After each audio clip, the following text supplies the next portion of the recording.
Ջանը փառավորե քուրս ջան, եղբայրներ ջան։ Աստված բոլորիս օրհնի։ Ուզում եմ կարճ խոսել մեկ մտքի վրա։ Բազում անգամ մենք ուղարկում ենք մեր հոգսերի համար աղոթել։ Այս հետաքրքիր է։ Նայում եմ շատ անգամ երևի նույն անձնավորություններն են։ Մենք չպիտի զլանանք աղոթելուց, բայց ես կուզեմ, որպեսզի մեր աղոթներին պատասխան լինեն։ Աստված երեք այսօր հավիտյանս նույնն է։ Ես բազում անգամ վկայել եմ այդ մասին, շատ քույր եղբայրներ սա կարող եմ փաստել, շատ տարիներ առաջ, երբ որ մենք նոր ապաշխարել էինք, մեր կարած եղբորը կհիշեք։ Վերում էին մահամերձ մարդիկ, որոնք որ մեծ խնդիրներ ունեին, ընդամենը կարճ աղոթքից հետո այդ անձնավորությունը բժշկվում էր։ Մի հարց եմ տալիս. Որն է պատճառը, ինչն է փոխվել։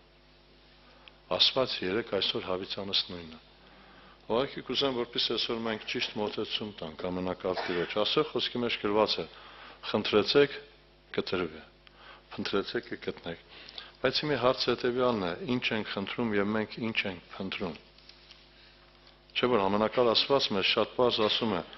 բայց հետաքրքիր այսօր մեր խնդրվածքին պատասխան չկա, ունենք խնդիրներ, դժվարություններ։ Մատթեոս Ավետարան 7-րդ գլուխ 7-րդ համարը մեջ գրված է. խնդրեցեք կտրվի ձեզ, որոնեցեք կգտնեք, դուռը թակեցեք կբացվի ձեզ։ Չեմ ուզում այս մասին խոսել, ուղղակի ուզում եմ անդրադառնալ հետևյալին, թե այսօր որն է իմ եւ քո խնդրվածքը։ Սուրբ Գիրքն ասում է. թակեցեք կբացվի, ինչը պիտի բացվի։ Որոնեցեք եւ կգտնեք։ Բազում անգամ խոսվել է աղոթքի վրա, կհիշեք 80 Սաղմոսի մեջ Սաղմոս 2-ն ասում էր հետևյալը. մինչև երբ կբարկանաս քո ժողովրդի աղոթքի վրա։ Որն էր պատճառը, ինչի համար Աստված բարկանում աղոթքի վրա, չէ՞ որ Աստված ասում է անդադար աղոթք արեք։ Եվ Առակաց 28:9 համարի մեջ գրված է. ով որ մերժե իր ականջը օրենքը լսելուց նրա աղոթքն անգամ գարշելի է։ Այսինքն իմ եւ քո աղոթքը չի լսվում, ինչի համար, որովհետեւ մենք օրենքը մերժել ենք։ Իսկ ինչ օրենքի մասին է խոսքը։ Մի շնանա, մի կողանա, մի սպանա, սա էլ է օրենք եւ պատվեր ամենակալ Տիրոջ կողմանը, բայց կա աղոթքի օրենք։ Մենք բազում անգամ այս մասին խոսել ենք։ Մատթեոս Ավետարան 6-րդ գլուխ 33-րդ համարի մեջ Տերն ասում է. սակայն առաջ խնդրեք երկնքի առկայությունը, անոր արտարությունը, մնացած բաները կտրվի ձեզ։ Սա ինքնըստինքյան քեզ կտրվի, եթե դու մոտենում ես այսպես, որն է քո խնդրվածքը, եթե ոչ Քրիստոս։ Այսօր Քրիստոսի մեջ է բժշկությունը, հաջողությունը, օրհնությունը։ Եվ սրա համար ուղղակի քուրես ջան, եղբայրներ ջան, ուզում եմ խոսել հենց այս մասին, որն է պատճառը, որ այսօր մեր աղոթքին պատասխան չկա, բժշկությանը պատասխան չկա։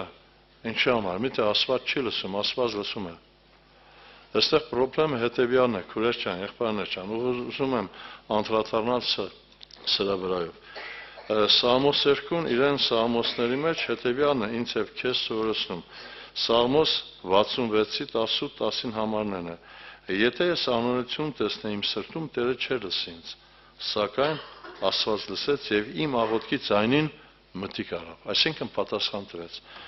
Եվ պիտի կարդամ համար, որը գրված է Հակոբ 8 խտերի մեջ, ինչ ասում Հակոբոսը ինձ եւ քեզ։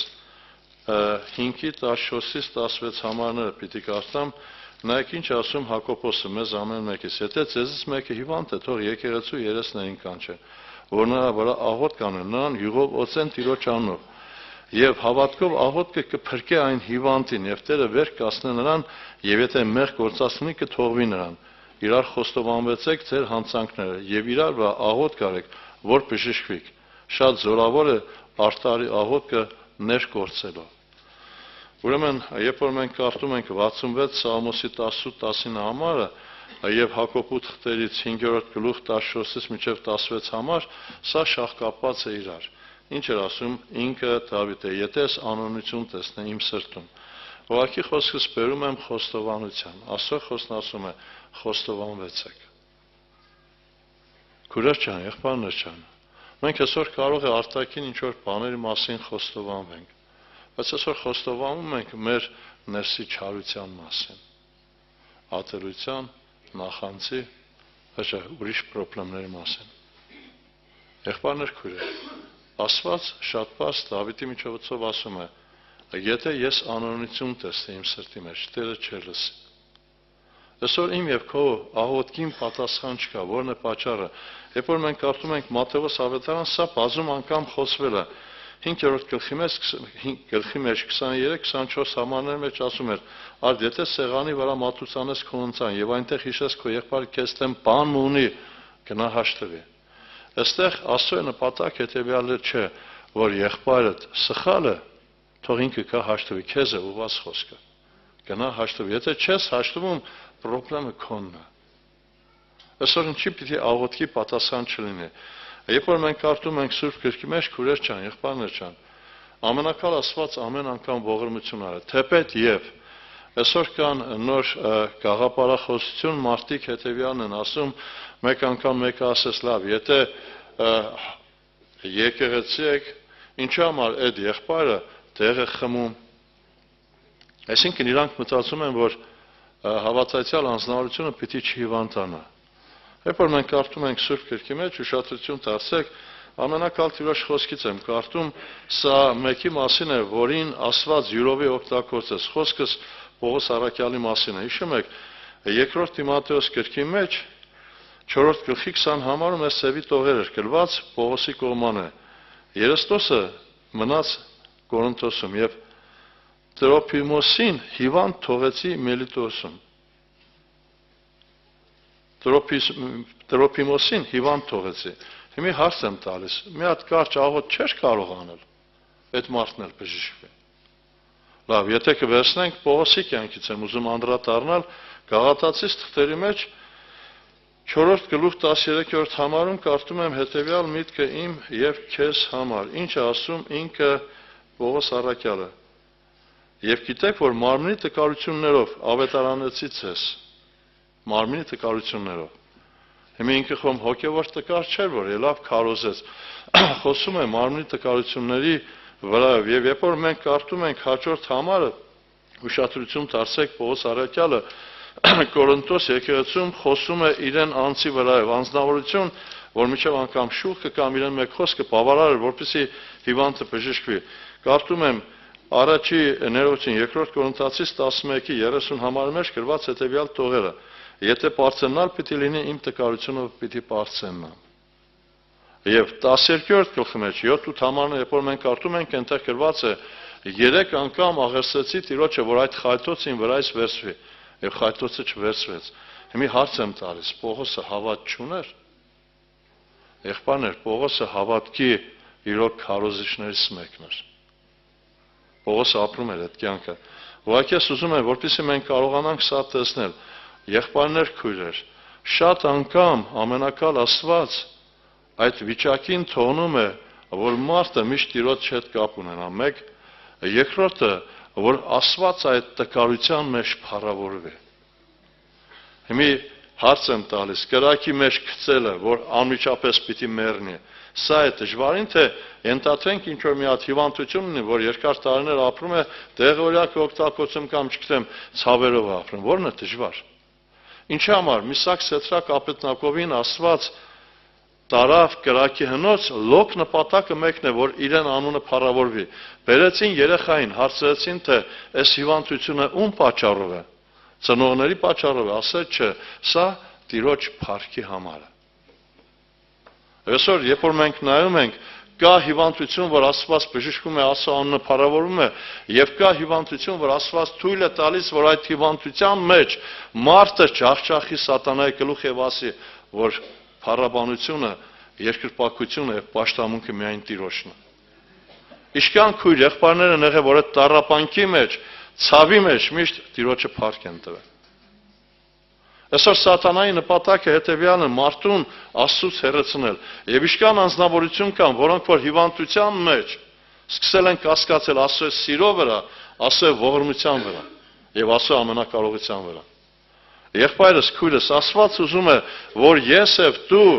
իրոք բուժվենք, առողջ լինենք, բայց հարց եմ տալիս։ Իշքան է եղել, երբ որ դու խնդրի մեջ ես եղել, աղոթել ես եւ պատասխանն ես արել, դրանից հետո նորից ապրել ես նույն կյանքը։ Կարծամ մեկ համար բոլորիս շատ քաջ հայտնի եւ կուզեի որպեսզի այսօր ամեն մեկ քույր եղբայր խորը մտածես մասին, նորից եմ ասում, Աստված չի ուզում որևէ մեկի խնդրեմը։ Աստված ուզում է ամեն մեկի փրկությունը։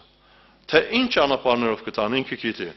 Ովսեա մարգարեության 15 համարի մեջ գրված է, 15 համարի վերջնամասում գրված է. Երբ որ նրանք նեղության մեջ լինեն, կանուխ պիտի ինձ դիմեն։ Հիմա հարց եմ տալիս. Աստված ինչի է նեղություն օգտագործում, ո՞րն է պատճառը։ Եթե մենք կարդում ենք Սուրբ Գիրքը, կարծես թե համարներ կա, ոնց որ իրար հակասեն, ոչ քուրեր չան, եղբայրներ չան։ Ուշադրություն դարձեք, կարդում եմ այս համարին զուգահեռ, Ովսեա մարգարեության 5-15 համարին զուգահեռ, երբ Երեմիայի ողբի 3-րդ գլուխ 33-րդ համար, որովհետև նա իր սրտը չի նեղացնում եւ տրտմություն մարդկանց որդիներին։ Աստված որից է մեկին իր սրտը չի նեղացնում։ Իրեն նպատակը հետեւյալն է, որ ես եւ դու իրեն հետ կապ ունենանք։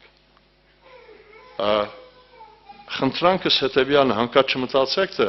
չէ, ամեն մարդու կյանքի մեջ բժշկությունը տեղի է ունենում հետեւյալ կերպ։ Հիսուսից մեծ որից է մեկը կա։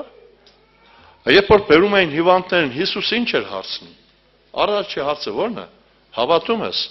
Երկրորդը քո հավատքի չափ քեզ տրվի։ Մեկը կար, որ ասեց ողորմությունը իմ թերահավատությանը։ Մարդը խոստովանվում է, որ ինքը թերահավատ է։ Այսօր ամենակալ Աստված ուզում է, որ իմ եւ քո հավատքին պատասխան տա։ Բայց առաջնային Աստված ուզում է, որ իմ եւ քո կյանքի մեջ փառավորվի։ Աստված քեզ ինձ ընտրել է սրա համար, գիտենալով, որ թեկուզ եւ ամեն նեղության մեջ ես եւ դու իրեն անունը պիտի փառավորեմ։ Կարդամ մեկ անձնավորության խոսքեր, որ այս անձնավորությունը պատրաստ է այդ վիճակին, ինքը մղված հենց սրան, որ Աստված իրեն կյանքում փառավորվի։ Երբ որ մենք կարդում ենք Ամբակումի 3-րդ գլխի 17-ից 18 համարները, նայեք Ամբակումը ինչ է ասում։ Գրված հետևյալ տողերը. թեև թզեն ինչ ծաղկի, որդերի վրա բերք չլինի։ Ձիտենի արդյունքը ստե, արտերը կերակուր չտան, կտրվի ոշխարը փառախից, աչար չլինի գոմումը, սակայն ես տերովը պիտի ցնցամ, իմ փրկության ասովը պիտի ուրախանամ։ Սա նյութական է, մի պիտի ասեք, առողջականը նյութականի հետ խիստ տարբեր է, այո տարբեր է։ Կարդում եմ մեկի վրայով, որին որ մենք շատ լավ գիտենք եւ ամեն անգամ այս օրինակը բերում ենք, այս անձնավորությունը ապրեց եւ իր ապրած կյանքով Աստծո անունը փառավորեց։ Խոսքը Հոբի մասին է 6-րդ գլուխ, կարդում եմ 10-րդ համար։ Այն ժամանակ դեռ մխիթարություն կունենա եւ կոստոտա անխնա ցավերի մեջ, որ չեմ ուրացել Սուրբի խոսքերը։ Որից է մեկ Հոբի տարապանքը կարողանար տանել։ Լավ, հետաքրքիր, Աստված ինչեր թույլ տվե Հոբին։ Չէ որ ինքն է վկայողը Հոբի համար, ասելով հետևյալը, գրված է ուշադրություն դարձրեցին իմ Հոբ ծառային, որ նրա նմանը չկա երկրի վրա։ Կատարյալ, ուղիղ մարդ, աստվածավախ եւ չարությունից հեռացող։ Ինչի համար է թույլ տվե Աստված, որ Հոբի կյանքում Աստված փառավորվեր։ Հիմա հարց եմ տալիս ինձ եւ քեզ։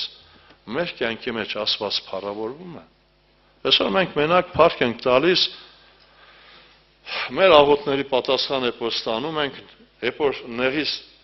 դուրս ենք գալիս լայնը, երբ որ հիվանդությունից բժշկվում ենք, բայց հարցը հետևյալն է. հիվանդության մեջ ասում փառքը տաս թե չէ։ Իշքան անգամ եմ ես այդ օրինակը բերել մեր Ադրինե քույրիկի վրա, որ Ադրինեն ինչ էր ասում։ Եթե Աստվածին ձեր ոտար, միգուցե ես իրեն չճանաչեի։ Այսօր ամենամեծ կախվածությունը եւ կապը Աստծո հետ քո նեղության ժամանակահատվածում է։ Եվ ինչի համար Աստված այդ նեղությունը օգտագործում, նպատակը մարդ Աստված հարաբերությունը ստեղծել է։ Հիմա Աստված քո կյանքում գործում է եւ իրեն ու նպատակը սա է, որ դու ժառանգես հավիտենական կյանքը։ Նորից եմ ասում, բժշկությունը տեղի ունենում հավատքի միջոցով։ Եվ կուզեմ մեջ բերում ենել ուշադրություն դարձեք Գործք առաքելոց 3-րդ գլուխ 4-ից մինչև 6 համարն է, երբ որ Պետրոսը Հովհաննեսի հետ մտավ տաճար, անդամալույց անձնավորությունը նայում էր, որ Պետրոսից, Հովհաննեսից մեկ բան առներ, Պետրոսը ասեց, ոսկե արծաթ չունիմ, բայց ինչ որ ունեմ, այն քեզ կտամ, Հիսուս Քրիստոս Նազարեթի անունով, վեր կաց եւ ման եք, ինչ էր Պետրոսի եւ Հովհաննեսի ունեցվածքը, Սուրբ Գիրքը ինձ եւ քեզ սովորեցնում է առակաց 4-րդ գլխի 20-22 համարներում գրված է, որտեղից ուշադիր եղիր իմ խոսքերին եւ ականջը տուր իմ ասածներին, թող նրանք չգնան քո աչքի առջևից, բայր նրանց քո սրտի մեջ, որ նրանք կյանք են նրանց գտնողներին եւ նրանց բոլոր մարմնին բժշկություն։ Ոչ թե կես մասին է բժշկությունը, ամբողջ մարմնիդ բժշկություն է։ Այսօր եղբայրս քուրս ասված ուզում է, որ ես եւ դու իրոք հավատանք իրեն խոսքին։ Ես չգիտեմ, մտածում եմ հետեւյալ կերպ, Հոբն էր ասում հետեւյալը. ես էլ ձեզպես խոսքեր կշարատրեի, եթե իմ հոգին ձեր հոգի տեղը լինի։ Մեր մեծերն ինչ են ասում։ Ասում են քաշողը գիտե, աշողն ինչ գիտե, չէ՞։ Բայց ուշադրություն դարձեք Սաղմոս 2-ն 107 Սաղմոսի 20 համարում ինչ ասում։ Իր խոսքը ուղարկեց եւ նրանց բժշկեց եւ նրանց ազատեց իրենց կորստից։ Իր խոսքը ուղարկեց։ Այսօր քո մեջ պիտի սա դառնա հաստատություն, Աստծո խոսքը, որ բժշկող Աստծո խոսքն է։ Հիշում եք, Հարապետը մոտեցավ, Հիսուս ասեց գնանք, ասեց չէ, ես արժան չեմ, որ դու իմ տունը գաս։ Ընդամենը խոսքով ասա եւ իմ ծառան կբժշկվի։ Ընդամենը խոսք ասեց։ Քուրեր ջան, եղբայրներ ջան, ուղղակի խնդրանքս հետեւյալն է։ Ես հավատում եմ հետեւյալին, որ Աստծո խոսքը երբեք ներքև չի ինքը։ Մեղավորը մենք ենք։ Այսօր եղբայրը որ ասեց, մենք Աստծո խոսքը շատ անգամ ճիշտ չենք օգտագործում։ Հիմա ենթադրենք մեկին տվել են տեղորյակ, այդ մարդը մեկից այդ տեղահապերը խմի, ինքը չի բժշկվի, ժամանակահատված է պետք։ Աստծո խոսքը ճիշտ պիտի կիրառես քո կյանքի մեջ։ Այսօր մարդ կա, եղել է պարակա, որ վկայում ասում են հիվանդ է, արի մեր մոտ, եղբայրները կաղոթեն կբժշկվես։ Բայց հարց եմ տալիս, ինչ ես մտածում, որն է Աստծո ծրագիրը։ Մենք չենք խոսում հոգու բժշկության մասին, չենք խոսում հավիտենական կյանքի մասին։ Տարիներ առաջ սա բազում անգամ վկայել եմ, անձնավորություն կար, որ վկայել էր մեկին, ես էլ մեծ պարտքեր ուներ, բանկերին, մարդկանց պարտքեր, ասել էր արի եկեղեցի, եղբայրները կաղոթեն, այդ պարտքերը կփակվի։ Ես եկավ, պարտքերը չփակվավ, ընդհանրապես մեր որպեվայրի քուրիկներից մեկից գումար վերցրեց, գնաց։ Չգիտեմ, համի եղբայրը քիշեց, թե չէ, իրար հետ որ գնացին գիծնուտ։ Գսեմ, այդ գումարն չես վերցրել։ Գսե, դուք ինչ խապեցիք մեզ, ասեցիք, արի կաղոթենք, պարտքերդ կվերցվի։ Քուրեր ջան, եղբայրներ ջան, Աստված չի եկել պարտքերը մարելու։ Աստված եկել է ինձ եւ քեզ կյանք տալու։ Իր նպատակը սա է։ Մարդուս համար ամենաթանկ բանը կյանքն է։ Կյանքի համար մարդը ամեն բան պատրաստ է անելու։ Ուղղակի խնդրանքս հետեւյալն է, նորից եմ անդրադառնում։ Լավ, ի՞նչն է պատճառը, որ առաջներում այս բժշկությունը եղել է, հիմա չկա։ Որն է պատճառը։ Այսօր ամեն մեկս պիտի խորենք մտածենք, ումից է խնդրեմը։ Մի հատ համար պիտի կարդամ, եւ պիտի կանգ առնեմ սրա վրայով։ Բազում անգամ խոսել եմ Եղիայի եւ Բաղի մարգարեների աղոթքը։ Գրված է Բաղի մարգարեները աղոթեցին, պատասխան չեղավ։ Եղիան ինչ կերպ սկսեց։ 3-րդ թագավորաց 18-րդ գլուխ 30 համար։ Եվ այն ժամանակ Եղիան ասաց բոլոր ժողովրդին, ինձ մոտ եկեք։